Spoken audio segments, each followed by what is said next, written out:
오늘 우리에게 주신 하나님의 말씀 같이 보겠습니다.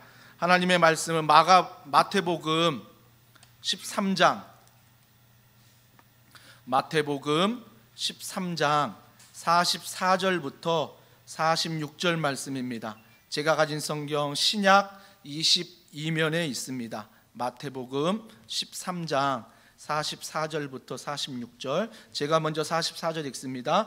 천국은 마치 밭에 감추인 보화와 같으니 사람이 이를 발견한 후 숨겨두고 기뻐하며 돌아가서 자기의 소유를 다 팔아 그 밭을 사느니라.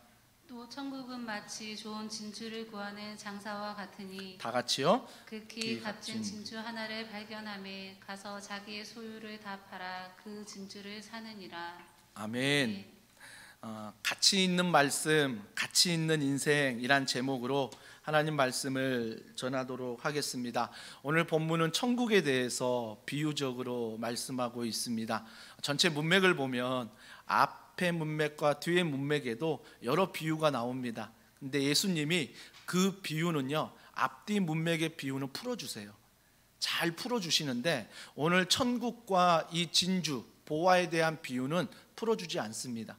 직관적으로 모두가 잘 알기 때문에 풀어주지 않고 말씀하는 본문이라는 것입니다. 여러분, 한 가지 좀 아셔야 될 게 뭐냐면, 제가 천국에 대해서 설교할 때마다 늘 강조하는 건 뭐냐면, 천국은 먼 미래에 내가 죽어서 가는 곳도 천국이지만 내 본향도 천국이지만 잊지 말아야 될 것은 천국은 지금 나의 일상생활 속에서 경험할 수 있다라는 것입니다. 오늘도 예수님 보세요. 예수님이 보화를 말씀하시지만 비유적으로 천국을 말씀하시는 거거든요. 천국을 말씀하실 때 어떤 걸 비유로 들죠? 밭. 그들이 생활하고 있는 일상생활에 밭을 선물 들고요, 또 보화, 보물, 진주, 너희 일상생활에 불우하는 것들도 비유로 들고 있습니다. 즉 예수님이 천국에 대해서 말씀하실 때 우리 일상생활에 접할 수 있는 것들, 가까이에 있는 것들을 비유적으로 말씀하신다는 것입니다. 그 이유가 무엇이겠습니까? 많은 이유가 있지만 그 이유 중 하나가 우리 일상생활이 천국이라는 것입니다. 우리의 가까운 지금의 생활들이 반드시 천국을 이루어야 한다. 이 보화를, 이 보물을 발견해야 한다라고 오늘 본문은 이야기하고 있는 것입니다. 그러면서 천국은 일상에 있다. 천국은 일상에 있다라고 말씀하시는 거예요. 그러면서 그 일상이 어디냐면 마태복음 6장 21절, 다 같이 읽습니다. 내 보물이 있는 그곳에는 내 마음도 있느니라. 정말 정확한 진리예요. 너 보물이 어디 있는지 아니? 즉 천국이 어디에 있는지 아니? 너 마음에 있어. 너 마음에 있는 게 보물이고, 너 마음에 있는 게 보화고, 너 마음에 있는 게 천국이야. 한 주간을 한번 생각해 보십시오. 한 주간에 어떤 마음으로 사셨습니까? 어떤 생각을 가지고 또 어떤 걸 묵상하면서 살아가셨습니까? 많은 것들이 있지만 그 중에 가장 시간을 들여 많이 묵상하고 마음을 둔 게 여러분의 보물이에요. 여러분의 보화라고요. 여러분이 그것을 천국으로 여긴다라는 것입니다. 교회 이전을 앞에 두고 아무래도 교회 계약과 잔금과 인테리어 업체를 계약하면서 누구보다도 담임 목사인 제가 물질에 있어서 걱정이 많습니다. 이거 할 수 있을까? 감당할 수 있을까? 코로나19로 성도들이 많이 어려운 이때에 이 시기에 우리가 이전하는 게 맞는 걸까? 참 많은 물질의 고민과 또 이전하는 데 있어서 두려움이 제 안에 정말 많은 마음을 차지하고 있습니다. 근데 감사한 것은 그럴 때마다 저에게 갑자기 카톡을 하시거나 저에게 전화를 주시거나 하시는 분들이 많이 계십니다. 근데 대부분 내용이 뭐냐면, 목사님, 교회가 옮기는 문제에 대해서 너무 두려워하지 마세요. 그리고 물질에 있어서 너무 고민하지 마세요. 목사님은 오히려 교회가 사역하며 본질로 나아갈 그런 비전과 말씀을 더 많이 묵상하시고 우리가 함께 나아갔으면 좋겠습니다. 이런 격려하는 문자와 격려하는 전화가 있을 때마다 제 마음에 정말 부끄럽지만, 그동안 내 마음이 자꾸 다른 것들로 내 마음을 두는구나. 맞아, 내 마음은 여기에 둬야 되겠다라고 생각했던 말씀이 시편 62편 5절 말씀입니다. 우리 다 같이 읽습니다. 나의 영혼아 잠잠히 하나님만 바라라. 물은 나의 소망이 그로부터 나오는도다. 즉 마음에 보물이 있고 즉 마음에 천국이 있다면 하나님이 말씀하신 그 마음의 보물과 천국이 뭘까요? 물론 환경에 어려운 상황 속에서 그것들을 마음에 두고 두려워하기도 하고 또한 걱정이 되지만 그 마음을 우리가 중심에 두는 게 아니라 너는 하나님을 소망하라, 하나님을 마음에 두라. 그래서 나의 영혼아, 나의 마음 아닙니까? 나의 마음아, 잠잠히 하나님만 바라라. 걱정만 하지 말고 기도로서 하나님을 바라라. 걱정만 하지 말고 예배드리고 함께 교제하면서 하나님을 바라라 라고 주님이 오늘 우리에게 말씀하고 계십니다. 중요한 것은 여러분, 보화가 발견되었다라는 것입니다. 보화를 내가 찾은 게 아니에요. 보화를 찾기 위해서 그 밭을 막 뒤진 게 아니라고요. 혈안이 돼가지고 보화를 찾기 위해서 전국 팔도를 다닌 게 아니라고요. 오늘 본문에 보면 어떤 사람인지는 정확하게 말씀하지 않지만 그 사람이 길을 가다가 우연히 밭을 보게 되고 우연히 밭을 봤는데 그 밭에서 뭐예요? 보화, 보물을 발견하게 되었다라는 것입니다. 우리가 이 본문을 묵상할 때 보화는 발견되었다라는 것을 잊지 않았으면 좋겠습니다. 여기에서 내가 알 수 있는 건 뭐냐면 구원과 거의 비슷해요. 구원이 뭐죠? 내 행위나 내 노력으로 얻어지는 게 아닙니다. 구원은 뭐예요? 하나님이 주시는 선물이에요. 그러니까 선물인데 그 선물이 언젠가 나에게 뭐예요? 발견되는 거죠. 발견되는 거예요. 하나님이 이렇게 나에게 귀한 선물을 주셨구나. 이게 발견되는 거예요. 그래서 간증해 보라고 하면 많은 분들이 이렇게 발견하신 분들은 어떻게 간증하지? 내가 뭔가 노력해서 뭐 얻은 거라면 간증할 게 있는데 내가 노력해서 구원을 얻는 게 아니라 하나님이 주신 선물로서 그냥 받고 그걸 발견했을 뿐인데 이게 너무나 감사한데 이게 너무나 기쁜데 그러면서 간증에 있어서 참 어려워하는 분들도 많습니다. 여러분, 보화는 발견되었습니다. 구원도 마찬가지입니다. 내 행위가 아니라 내 행동이 아니라 하나님이 구원이라는 선물을 우리에게 주셨다는 것입니다. 그러면 나는 구원의 선물을 믿음 안에서 뭐예요? 발견하게 되는 거예요. 발견하게 되는 것.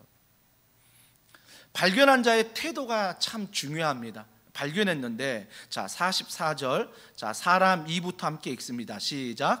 사람이 이를 발견한 후 숨겨두고 기뻐하며 돌아가서 자기의 소유를 다 팔아 그 밭을 사느니라. 어떤 사람인지 몰라요. 사람이 우연히 길을 가다가 밭을 보고 우연히 그 밭에서 보화를 봤어요. 발견한 거죠. 근데 그가 어떤 태도를 하죠? 기뻐했다. 기뻐했다라고 말합니다. 여러분, 여기서 기뻐했다는 것은 C.S. 루이스가 구원에 대해서 이 천국에 대해서 발견했을 때 이런 말씀을 했습니다. C.S. 루이스가 하는 말이 예기치 못한 기쁨. 전혀 상상하지 못했는데 전혀 내가 노력도 하지 않았는데 복음이란 구원이란 이런 천국이란 이런 것들이 제 안에 있음을 발견하는 예기치 못한 기쁨을 C.S. 루이스가 경험했다라고 말합니다. 우리도 마찬가지 아닙니까? 구원을 내가 믿고 내가 구원받은 백성으로 살아간다는 것은 정말 예기치 못한 기쁨을 우리 또한 누리고 있다는 것입니다. 근데 그 기쁨으로 끝나지 않고 그가 행동으로 옮깁니다. 자기의 소유를 다 팔아 그 밭을 사느니라. 자기의 소유를 다 팔아 밭을 사느니라.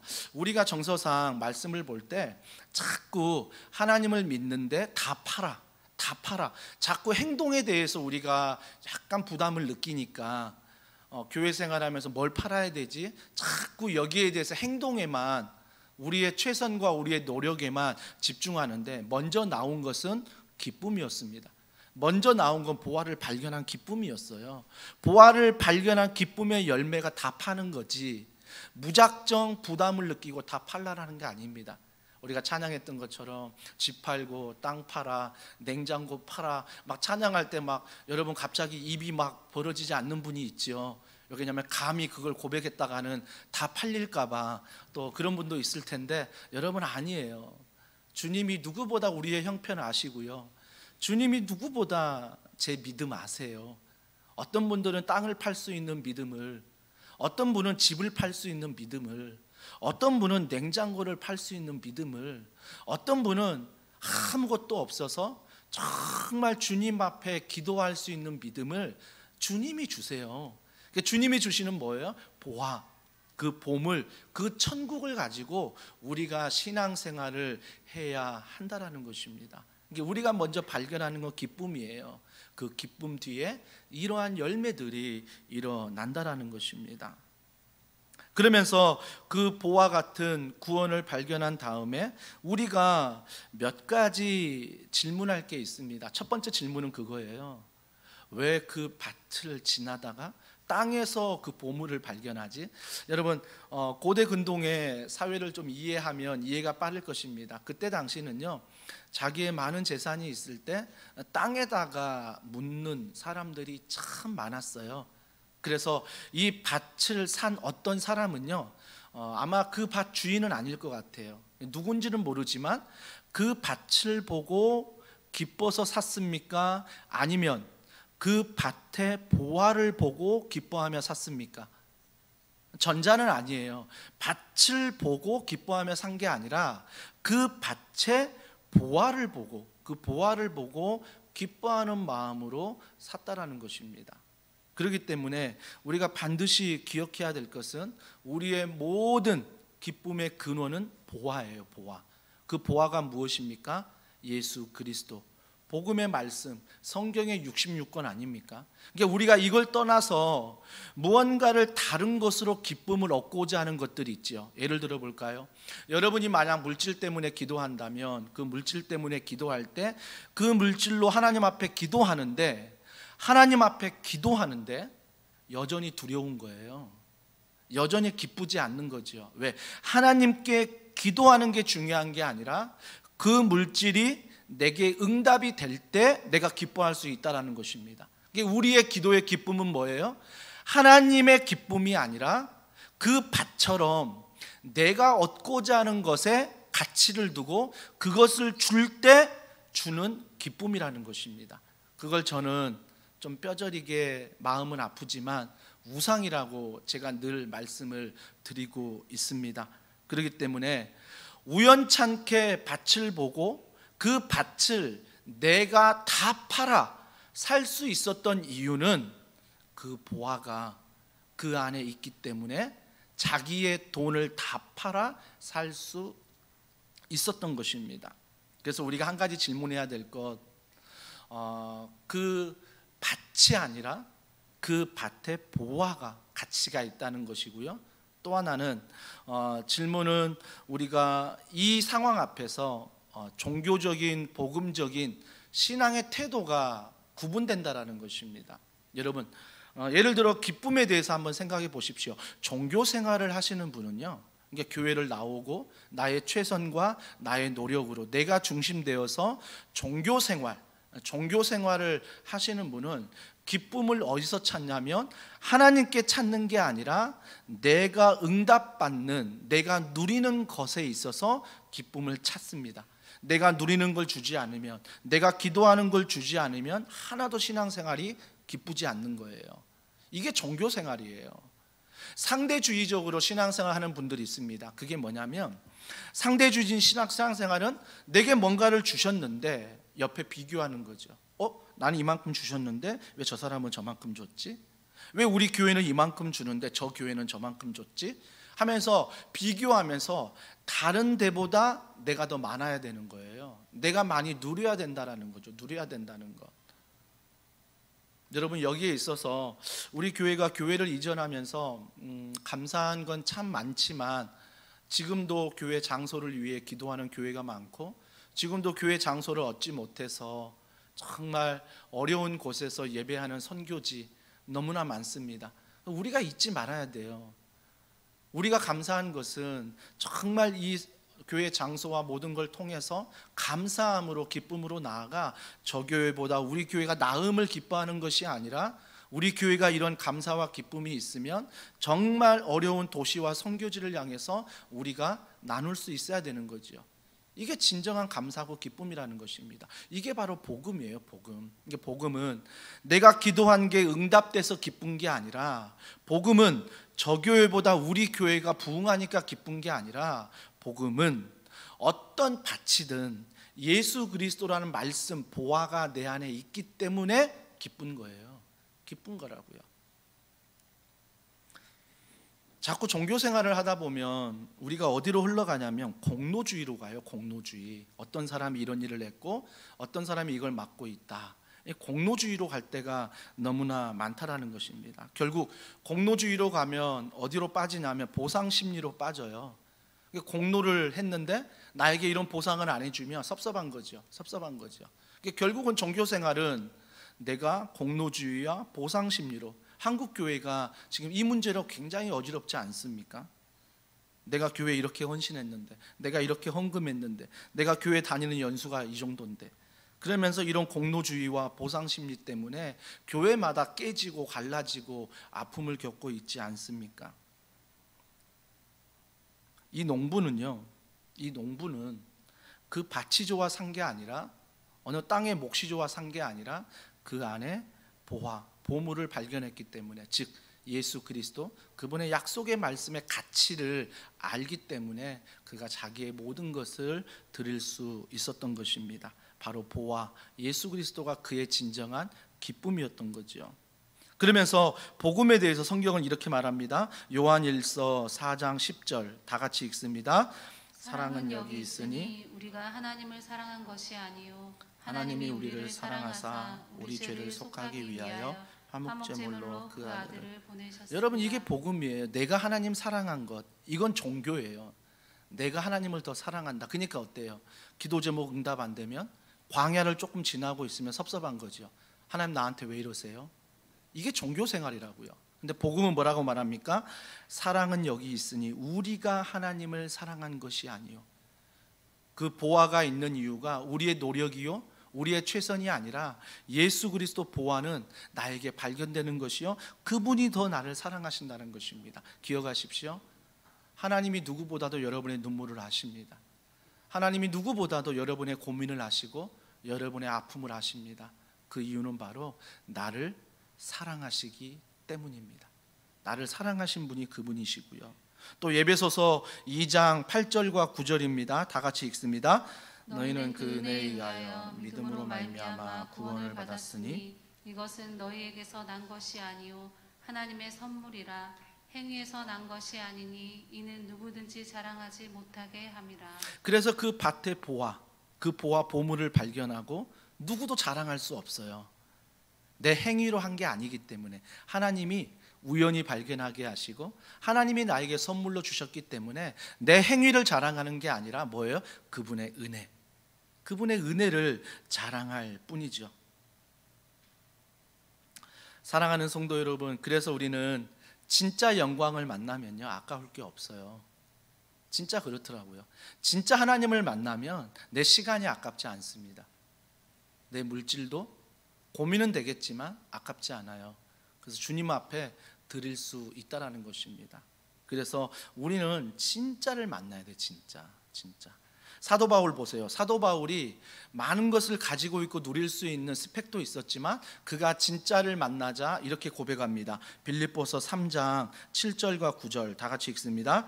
그러나 무엇이든지 내게 유익하던 것을 내가 그리스도를 위하여 다 해로 여길 뿐더러 또한 모든 것을 해로 여김은 내 주 그리스도 예수를 아는 지식이 가장 고상하기 때문이라. 내가 그를 위하여 모든 것을 잃어버리고 배설물로 여김은 그리스도를 얻고 그 안에서 발견되려 함이니 내가 가진 의는 율법에서 난 것이 아니요 오직 그리스도를 믿음으로 말미암는 것이니 곧 믿음으로 하나님께로부터 난 의라. 돈이 필요 없다가 아닙니다. 스펙이 필요 없다가 아니에요. 집이 필요 없다, 땅이 필요 없다, 냉장고가 필요 없다, 이 이야기 드리는 거 아닙니다. 우리 모두에게 다 필요합니다. 누릴 수 있으면 누리십시오. 그리고 감사하십시오. 하지만 여기에서 말하는 오늘 본문의 핵심은 우선순위입니다. 그 보화도 감사하지만, 그 물질도 감사하지만, 건강도 감사하고, 우리의 가정, 우리의 교회도 감사하지만 우선적인 감사의 기쁨, 감사의 본질은 예수 그리스도, 그분의 은혜, 그분의 사랑, 여기에서부터 우리 교회는 출발하고 가정이 출발하고 직장, 개인이 출발해야 된다라는 것입니다. 그래서 이 모든 것들 얼마든지 내가 누릴 수 있지만 이것들이 그리스도에게 해가 된다면 내가 배설물로 여기겠다라고 말합니다. 여러분, 가정에서 여러분이 좋아하는 공간이 있지요.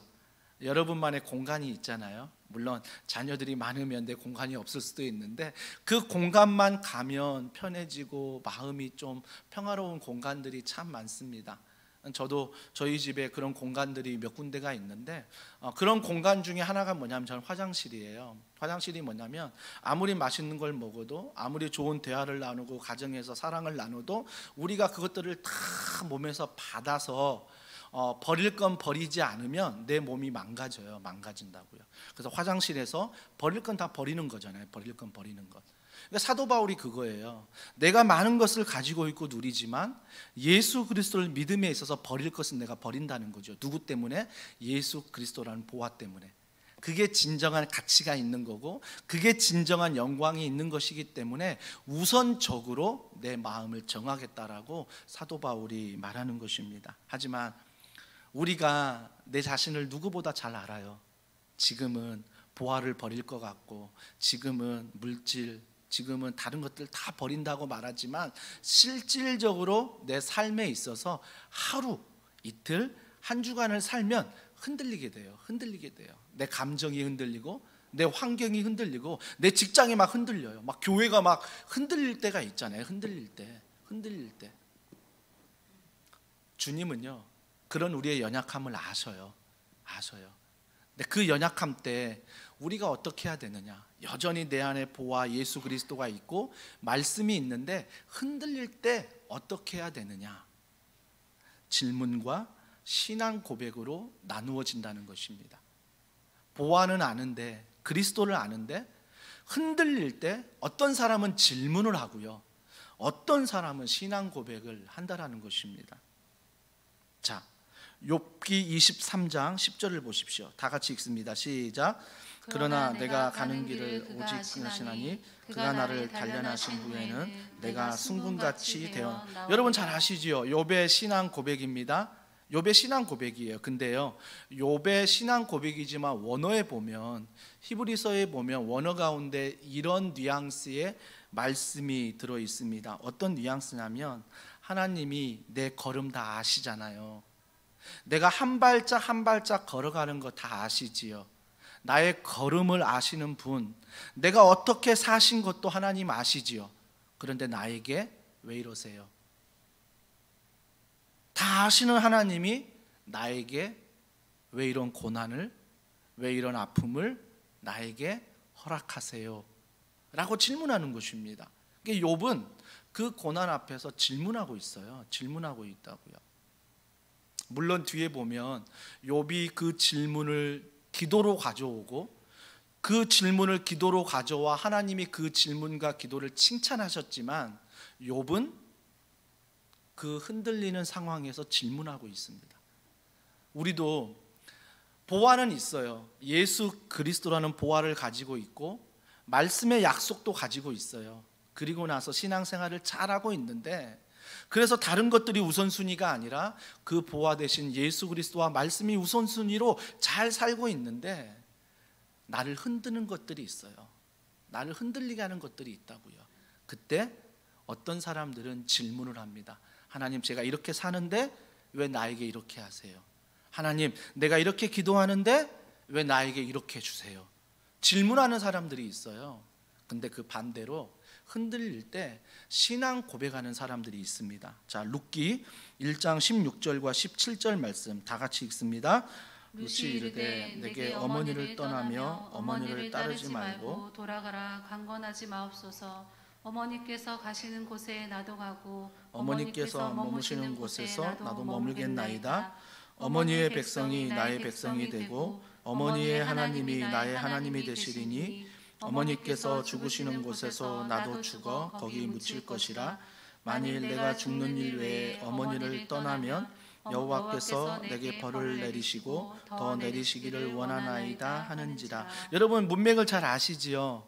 룻과 나오미 시어머니와 아들들 남편들이 기근 때문에 하나님의 땅을 떠나잖아요. 이방의 땅에서 또 그곳에서도 두 아들이 죽게 되고 어려운 나머지 다시 하나님의 땅으로 돌아옵니다. 그때 나옴이란 뜻은 기쁨이란 뜻이거든요. 나옴이란 이름은 희락이란 뜻이에요. 근데 나오미가 뭐라고 말합니까? 더 이상 나를 나오미라 부르지 마라. 얼마나 힘들면, 얼마나 마음고생을 많이 했으면 나를 나오미, 기쁨이라 부르지 마라, 희락이라고 부르지 마라 라고 이야기합니다. 그러면서 했던 행동이 뭐예요? 둘째 며느리 룻에게 말합니다. 너도 첫째 며느리처럼 너 살 길로 가. 나도 힘든데 너도 힘들 거야. 그렇게 얘기했을 때 룻이 질문하지 않습니다. 어떻게 살 거예요? 이런 계획을 물어보지 않고 그가 고백하는 게 뭡니까? 어머니의 하나님이 나의 하나님이 되시리니. 그리고 나서 뭐라고 말해요? 여호와께서 내게 벌을 내리시고 더 내리시기를 원하나이다. 만약에 내가 하나님을 떠나면 여호와 하나님이 나를 벌하실 것이다. 어머님이 믿는 하나님이 나의 하나님이다. 질문하지 않습니다. 신앙 고백을 해요. 여전히 예수 그리스도라는 보화가 있고 말씀의 약속을 가지고 있는데 어떤 사람들은 흔들릴 때 질문을 하고 어떤 사람들은 흔들릴 때 신앙 고백을 하고 있다는 것입니다. 사랑하는 성도 여러분, 하나님이 우리의 연약함을 아십니다. 밭을 우연히 발견하여 예수 그리스도라는 보화를 발견해서 너무나 감사하고 기쁜데 삶이 흔들릴 때 우리는 질문할 수도 있고 우리는 신앙 고백을 할 수도 있습니다. 하지만 질문 속에서 기도로 하나님이 기뻐하지만 우리가 반드시 이 천국을 누리려면 그때 흔들릴 때 반드시 신앙 고백이 우리 안에 필요하다는 것입니다. 저는 신학자 스탠리 하워지가 질문했던 그 질문이 지금도 제 마음에 참 많은 울림을 줍니다. 그 질문이 뭐냐면 성도의 삶이 무엇입니까? 이런 질문했거든요. 우리가 다 성도잖아요. 솔직히 목사라는 것은 내게 맡기신 사역이지만 목사가 아니라 우리 모두가 하나님 앞에서 뭐예요? 성도예요. 성도가 무엇입니까? 하나님을 믿는 거룩한 공동체가 성도거든요. 우리 모두가 성도예요. 근데 스탠리 하워즈라는 신학자가 성도의 삶이 무엇입니까? 라고 물어봤을 때 그가 이렇게 대답합니다. 답 없는 인생길을 훈련하는 것이 성도의 삶입니다. 잘 들으십시오. 답 없는 인생입니다. 답 없는 인생을 훈련하는 것이 성도입니다 라고 말씀하고 있습니다. 코로나19 누구도 겪어보지 않는 이제 2년 차지만 여전히 좀 익숙할 만해도 여전히 힘든, 직장이 힘들고 가정이 힘들고 교회가 힘든 상황이 바로 코로나19입니다. 하지만 이 코로나19를 통해서 내가 예수 그리스도를 보화로 알고 말씀에 믿음을 가지고 걸어가지만 광야를 만날 때 나를 흔들리는, 나를 흔들게 하는 그 일을 만났을 때 우리가 신앙 고백을 하지만 더 중요한 건 무엇이냐면 답 없는 인생의 성도는 훈련을 받는 것처럼 나 또한 이 믿음의 훈련을 이 땅 가운데서 받고 있다는 것 우리가 잊지 않았으면 좋겠습니다. 저는 천국을 설명할 때 많은 것들을 천국으로 설명할 수 있지만 특별히 코로나19 때문에 가정에서 시간들을 많이 보내잖아요. 저는 이 천국, 이 보화, 이 보물을 가정에다가 좀 묵상하면서 말씀을 묵상해 보았어요. 좀 짤막하게 말씀을 드릴게요. 여러분의 가정이 천국이 되려면 5가지를 반드시 유념하셔야 됩니다. 첫 번째가 뭐냐면 가정에서 천국이 되려면 조건 없는 사랑과 헌신이 기둥이 돼야 됩니다. 조건 없는입니다. 사랑과 헌신만 기억하지 마시고요. 조건 없는 사랑과 조건 없는 헌신이 있어야 한다라는 것입니다. 누가복음 15장에 탕자의 비유가 나옵니다. 그 탕자가 아버지께 돌아왔을 때 아버지가 먼저 발견하고 그 아들을 껴안고 신발과 가락지와 신을 신겨줍니다. 아들이 허랑방탕한 모습으로 돌아와 뭔가를 해서 아버지가 사랑한 것이 아니라 어떤 이유도 없이, 어떤 조건도 없이 사랑하는 것입니다. 저는 이게 가정이라고 봐야 됩니다. 무조건적인 사랑을 자녀들이, 남편이, 아내가 가정에서 경험할 수 있어야 한다는 것입니다. 또 한 가지는 가정이 천국이 되려면 은혜의 기둥이 필요합니다. 은혜는 무엇이냐면 값없이 받았잖아요. 여러분, 어떤 사람인지는 모르지만 우연히 길을 가다가 밭에서 보화를 발견했습니다. 이 보화가 너무나 가치가 있어서 자기의 것을 다 팔아 이 밭을 산 것입니다. 밭이 좋은 게 아니라 보화가 좋은 거예요. 이 보화를 천국이라고 예수님이 말씀하고 있습니다. 복음이라고 말씀하고 있는 거죠. 그러면 이 복음, 이 천국, 이 보화는 제가 강조했지요. 우연히 발견된 것입니다. 내가 노력해서 발견한 게 아니라 우연히 발견된 것입니다. 그렇다면 은혜는 무엇입니까? 은혜는 내가 노력해서 받는 것이 아니라 하나님이 나를 사랑하시기 때문에 주시는 선물입니다. 그래서 우리는 가정이 천국이 되려면 은혜를 아셔야 돼요. 남편을, 아내를, 자녀를 하나님이 나에게 선물로 주신 거예요. 이 믿음이 가정 안에서 천국을 만든다라는 것입니다. 또 한 가지가 있는데, 가정이 천국이 되기 위해서는 이해와 감사의 기둥이 있어야 됩니다. 한 가정에 아들과 딸이 있었어요. 아내와 남편이 있죠. 4명의 식구인데 이 4명의 식구가 외식을 나가는데 오랜만에 나가서 밥을 먹자라고 해서 나갔는데 딸이 대뜸하는 말이, 아빠, 나는 분위기 좋은 곳. 딸은 분위기 좋은 곳을 좋아하는 것 같아요.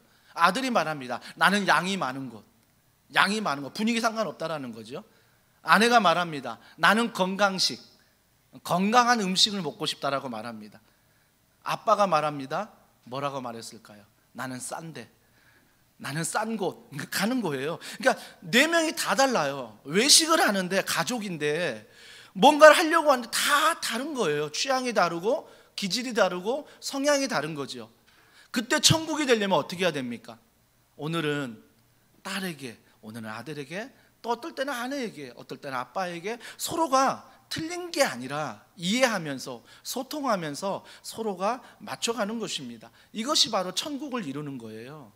그러니까 가정의 천국을 이루려면 이런 이해와 감사의 기둥이 있어야 한다라는 것입니다. 4번째, 가정의 천국을 이루려면 온유와 친절이 있어야 돼요. 여러분, 밖에 나가서는 한없이 온유해요. 밖에 나가서는 한없이 친절해요. 근데 집에만 오면 물론 편한 거 알아요. 물론 부담 없는 거 알아요. 저도 그러니까. 그런데 너무 함부로 말해요. 너무 함부로 행동해요. 아내에게, 남편에게 함부로 말하고 함부로 행동하고, 자녀가 어리지만 함부로 말하고 함부로 자녀에게 행동하는 것 얼마나 많은지 모릅니다. 그래서는요, 가정이 천국이 될 수 없습니다. 가정이 천국이 되려면 여러분이 온유와 친절의 기둥을 가지고 계셔야 됩니다. 지난 6년을 제가 이 교회에 사역하면서 교역자분들이 물론 중간중간 바뀌었지만 어떤 교역자는 벌써 5년, 거의 6년을 저와 같이 이 교회에서 사역하는 교역자도 있습니다.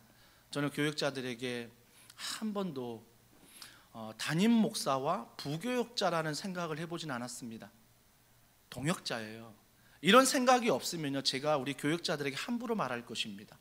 함부로 행동할 것입니다. 하지만 동역자라는 마음을 갖는다면 말 한마디도 행동 하나도 조심할 수 있고 서로 인격 대 인격으로 함께 걸어갈 수 있다는 것입니다.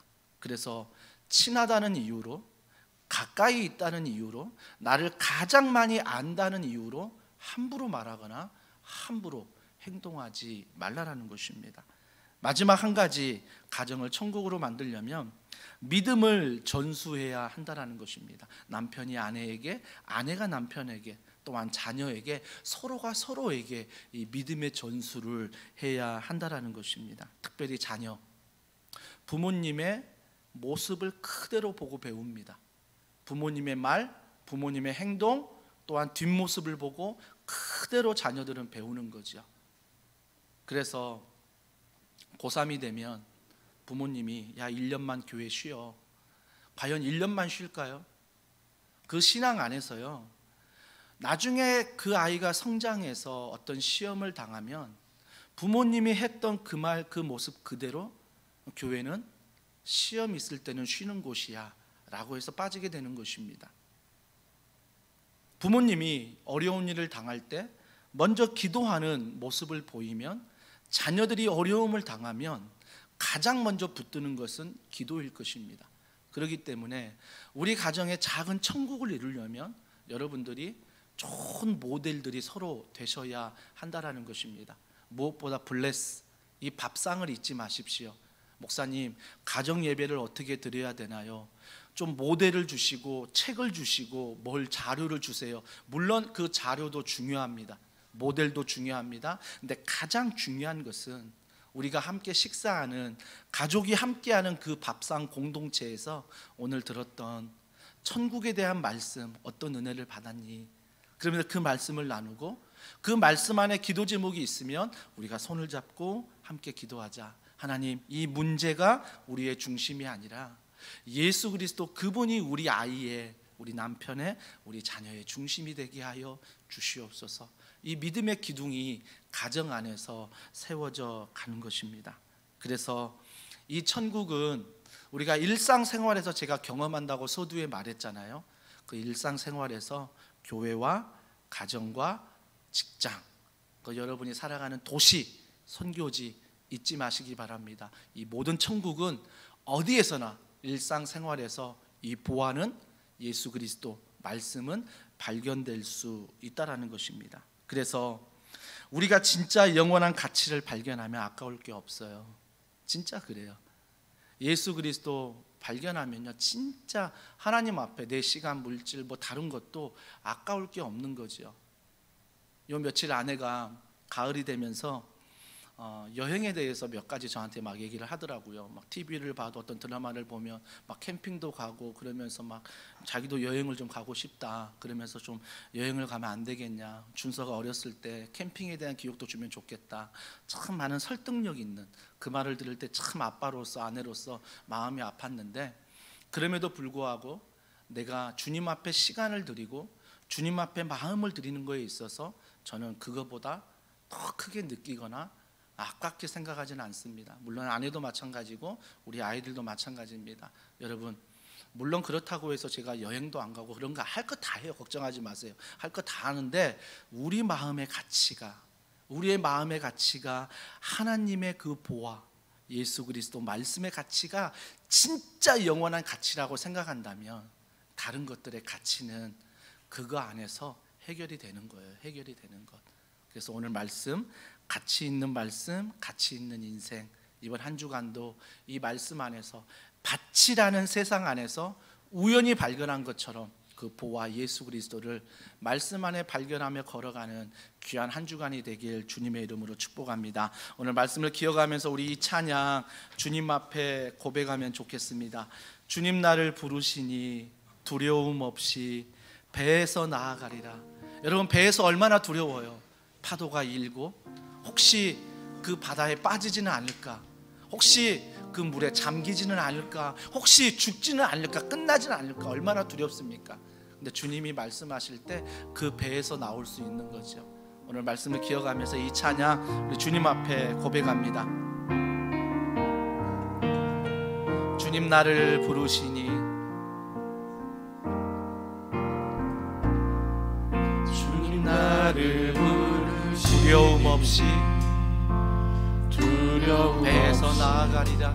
배에서 나아가. 누가 부르십니까? 주님 나를 부르시니 주님 내게 오라시니 주님 보고 계시기에 주님 보고 계시기에 의심치 않고 바다를 걸어가. 누가 보십니까? 주님 보고 계시기에 주님 보고 계시기에 주님 여기 계시기에 주님 여기 계시기에 이 깊은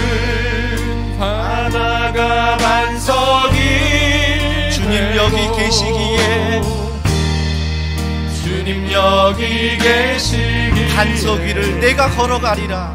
반석 위를 내가 걸어가. 주님 여기 계시기에 주님 여기 계시기에 저 거친 바로가 반석이 되고 주님 여기 계시기에 주님 여기 반석 위를 내가 걷습니다. 반석 위를 내가 걷습니다. 오 신실하신 주, 오 신실하신 주, 오 신실하신 주, 내 너를 떠나지도 내 너를 떠나지도 않으리라. 내 너를 버리지도 않으리라. 누가 약속하십니까? 약속하셨던 주님 누가 지키십니까? 그 약속을 지키사 이후로도 영원토록 나를 지키시리라. 한 번 더 고백합니다. 오 신실하신, 오 신실하신 주, 오 신실하신 주, 내 너를 떠나지도 내 너를 떠나지도 않으리라. 내 너를 버리지도 않으리라. 약속하셨던 주님 그 약속을 지키사 믿음으로 선포합니다. 이후로도 영원토록 나를 지키시리라. 확신 이후로도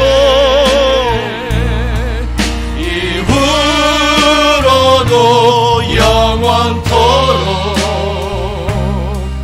나를 지키시리라. 확신하네. 우리 이 시간에 기도합니다. 보화를 발견했지만, 예수 그리스도를 믿고 내 마음에 모셨지만 여전히 우리 삶에 흔들릴 때마다 나는 질문하는 사람인지, 나는 신앙을 고백하는 사람인지를 다시 한번 내 자신을 돌아보면 좋겠습니다.